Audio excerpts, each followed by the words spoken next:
Welcome everyone to the Hot Sauce number 203, presented live on Friday, June 9th. EOS Hot Sauce delivers EOS facts straight to your brain every single week. Today we're pleased to share updates regarding EOS's 5-year anniversary is this week. EOS EVM gets an upgrade. Yves goes on the very popular Real Vision YouTube channel. EOS joins the Hong Kong Web3 hub. OCI's Antelope Leap team are available for hire, and Pomelo Season 6 is live for donations. Let's jump right into it. EOS Network Foundation posted a nice blog post highlighting the 5-year anniversary of the launch of the EOS network. The first block was confirmed on June 8, 2018. That was yesterday, 5 years ago. And the network was activated on June 14th. So if some of you were wondering exactly which day is the anniversary, well, it depends on your preference, really. But June 8th is a good one. June 14th is a good one. Basically, all week it can kind of be celebrated as the anniversary. We had a nice anniversary fireside edition on Wednesday. We gave away a bunch of EOS, both on the English fireside and on the Chinese fireside. And so, and we released the EOS Moments NFT collection that highlights 21 of the most memorable moments of EOS history. So here you can see the blog post on the EOS Network Foundation, kind of goes over 5 years of EOS moments, also linking to some of this nice media that's been produced for commemorating these EOS moments. Crypto space in general picked up on the news as well, got highlighted on Cointelegraph and other publications as well. So let me show you guys a bit what these EOS moments look like. So here you can see most of the moments looks really good. I enjoy these a lot. I enjoyed working on creating these, and here I'm just going to show a couple of my favorites. Of course, the origin, the first one.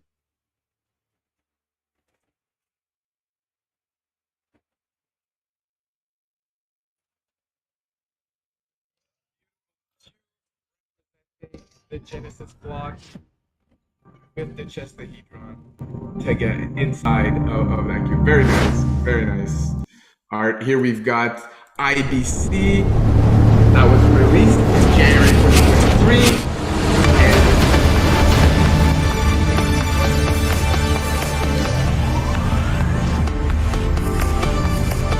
What a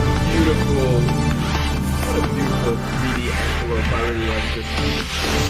Showing how all of the networks are coming together, all Antelopes united. And the final one I wanted to share with you guys, global partnerships that have been established in 2023. We've got Binance, we've got Blockchain Game Alliance, the Busan City, Messari, DWF Labs. All around the world, people are recognizing the great progress that EOS has seen in the last year and a half.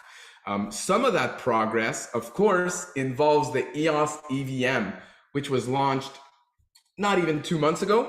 And already we've got EOS EVM version 0.5 that is now code complete, at least the release candidate 1. And what this upgrade enables is that it enables the Yield Plus liquidity program on the EOS EVM, which will bring liquidity benefits to dApps on the EOS EVM and new yield farming opportunities to all of you DeFi traders out there. There's a blog post as well, of course, that highlights some of the other features also. Here we can see, really the big feature is really the incorporation of the Yield Plus liquidity program, like I mentioned. Why this is very important is because the majority of the DeFi industry is being built on the EVM standard. So it's critical that this program, the Yield Plus program, is made available to dApps on the EOS EVM. So the launch of EOS EVM version 0.5 makes this possible and will play a major part in increasing TVL on the EOS EVM. Let's go. There's a bunch of other more technical features included in this update. So check out the article if you want to learn more about that. Real Vision Crypto Daily Briefing with Yves Larose. Awesome news this week that Yves has been invited to Real Vision. Real Vision is one of the more popular crypto publications in all of crypto. They have almost 400,000 followers on Twitter, and Yves is invited for an interview with that platform, which will expose the story of EOS to a lot of people in the crypto space. So this is going on Monday at 12 p.m. Eastern, so noon. And yeah, we're looking forward to seeing Yves on these big platforms promoting EOS, promoting the 5 years of history of EOS, and also, of course, what is coming up this year for EOS. Looking forward to seeing that. All right, another story, which is kind of a mystery, actually. So here in the magazine by Cointelegraph, we see a story that highlights the Hong Kong new Web3 hub. Now, for those of you who join us on the fireside, you'll remember a couple of weeks ago, Yves shared some of the updates regarding the partnerships between Hong Kong and EOS. However, even the NF are not actually sure who included EOS in the Hong Kong's Web3 Hub ecosystem. So it wasn't word from the ENF, and they're actually looking to see, maybe this is a mistake, but maybe it's actually some other community members in the community working hard to make sure that EOS is included in these nice initiatives that are going to define the future of crypto. Of course, Hong Kong has been very friendly with their messaging around Web3. Just this morning, there was another statement made by some high-ranking officials stating that they believe that blockchain technology enables platforms to be built that are low cost, high performance, and they really believe that this blockchain technology is going to be here to stay, and it's going to be leveraged in Web3. And what they want to do is they want to make sure that the regulatory framework is clear and friendly to Web3 companies, which is in stark contrast to the United States, which is currently trying to crack down on all things crypto.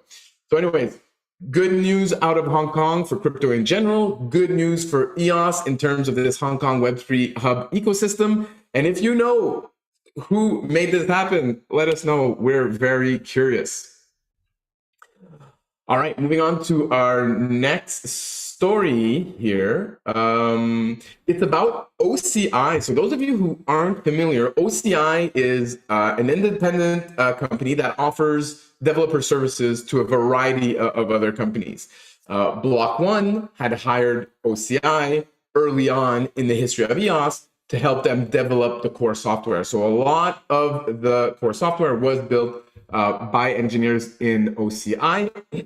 These days, as we can see here, which is actually, this is an article from last year, I believe, EOS Network Foundation enlists OCI to implement transaction lifecycle features on EOS. So OCI is now being hired by the ENF to work on a variety of features and aspects of the Antelope protocol, which is great.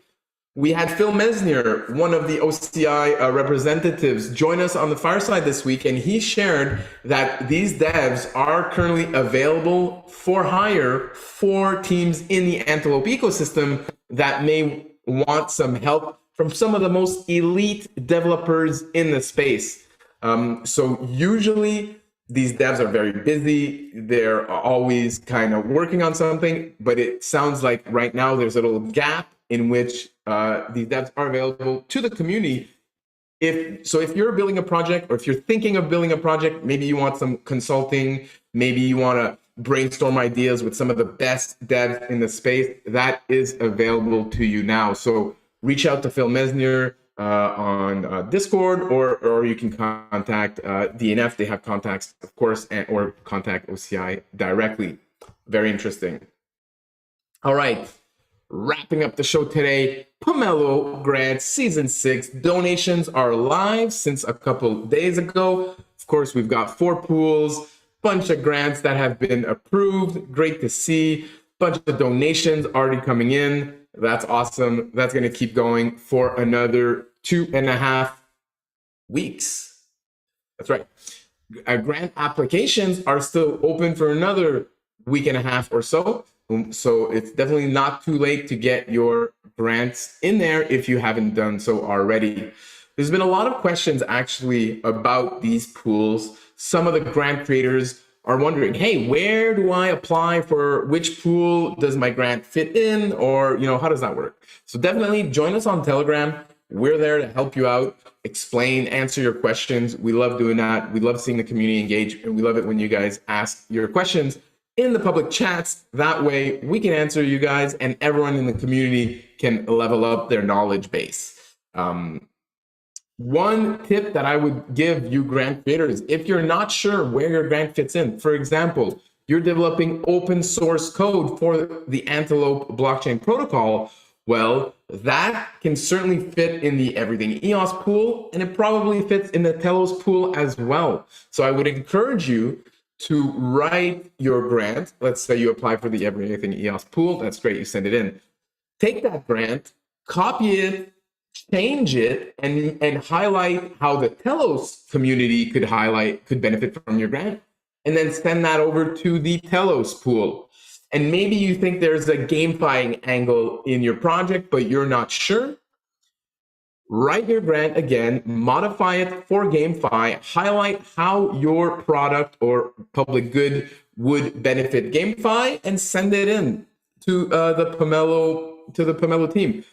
Maybe you'll get approved, maybe you won't get approved, but it shouldn't cost you too much time to modify the grant that's already written for the other pools, highlight the GameFi aspects, send it in, and maybe you'll get approved, maybe not. So definitely don't hesitate to apply for more than one pool.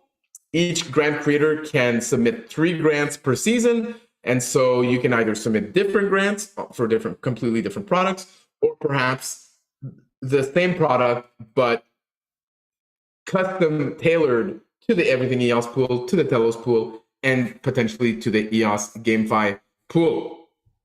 All right, so that's kind of what I wanted to let you guys know. Next thing I wanted to let you guys know, if you have your application been approved, the pitch sessions are back. Martin is hosting pitch sessions on Twitter Spaces for the English community. We've got a team in China and in Korea hosting Twitter Spaces, hosting pitch sessions for those communities. And you don't necessarily need to speak Chinese or Korean to apply to those. You can apply, you can get invited. There's translators on the spot. There's ways for you guys to share your grant with these communities. And let's not let silly language barriers stop us from doing that. So if you want to apply to the pitch sessions, you can sign up to the form, pitch session form, which you can find the link to on the Twitter Pomelo profile.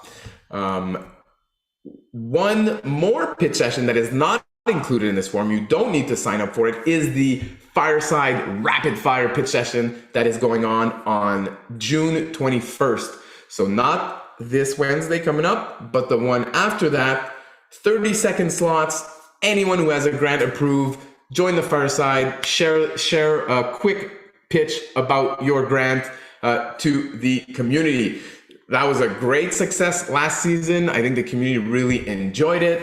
We had the grant creators being on point, delivering short, concise pitches, which I like.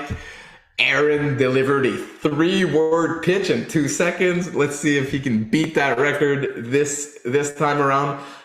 So definitely mark that on your calendars and show up to that Fireside. We want to hear from you guys.